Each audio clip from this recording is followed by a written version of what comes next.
much, but something's wrong. There's something here that doesn't last too long. If you want to have your own voice, you have to have your own expectations. You can't be constantly playing to what other people expect of you. You may discover a lot of rejection in what you do, but you have to have some belief in it if it's going to be yours in the end.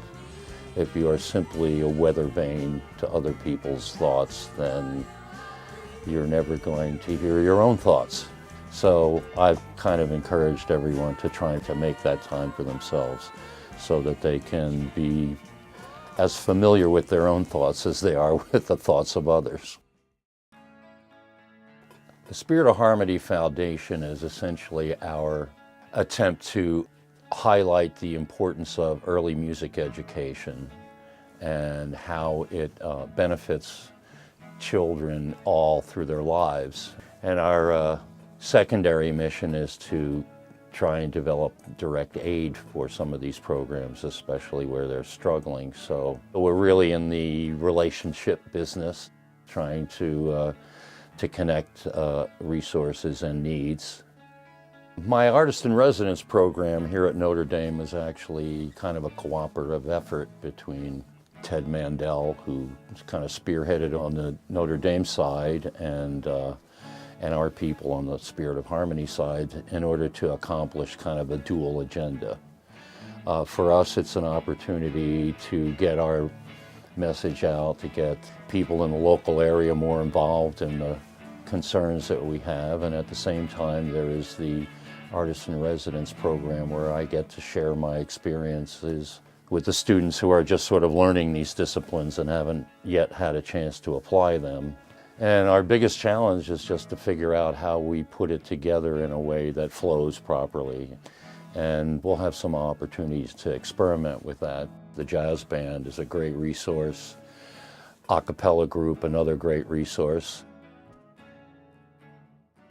People have often made the assumption that I have a natural love of technology because I tend to get my hands on it and try and use it to my advantage, and sometimes I push the limits of the technology in order to find out what's possible with it. That's not exactly the way I see it.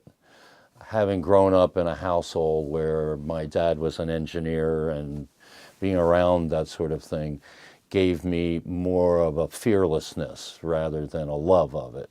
If I see something and there's potential in it for me, I will make the effort to learn about it.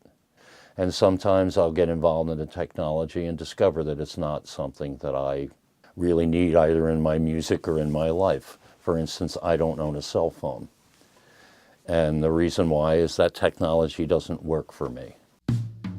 We can't play this game anymore, but can we still be friends? Things just can't go on like before, but can we still be friends? Music to me has always been a spiritual experience in a sense. I discovered music when I was really little. Music had an effect on me that few other things in life did. And it's been essentially my refuge for most of my life and the source of expression, but also a source of learning and explanation.